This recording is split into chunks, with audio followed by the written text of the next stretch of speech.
તો રામ રામ ડાયરોને, મારું નામ છે શિવરાજ ધાખડા અને હું દુહા સાથે સુંદર મજાની એક વાત લાવ્યો છું મારા અશ્વ પ્રેમી ભાઈઓ માટે. સત્ય છે એટલે થોડું કડવું હોય છે ડાયરો, પણ આપણે એક બુક અને થોડાક મારા શબ્દોથી લખેલી થોડીક લાઈનો તમને સંભળાવું.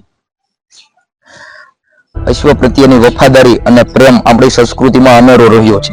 તો તમારા ઘોડા અથવા ઘોડી જો ક્યારેક ઓછું કામ આપે તો ક્યારે પણ એમને મારપીટ કરવી નહીં, કારણ કે તે માત્ર પશુ નથી, એક સાચો મિત્ર પણ છે.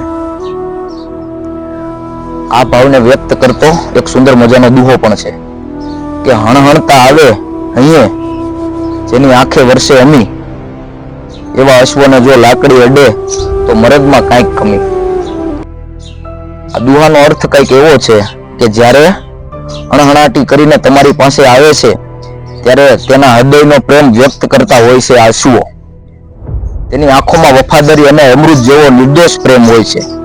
તો આવા અબોલ અને વફાદાર પ્રાણી પર જો કોઈ લાકડી ઉઠાવે અને જો કોઈ મારપીટ કરે તો તે માણસની મર્દાનગી કે માનવતામાં મોટી ખામી ગણાય છે.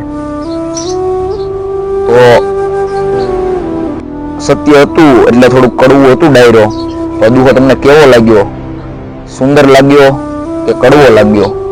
કોમેન્ટમાં જરૂર જણાવજો.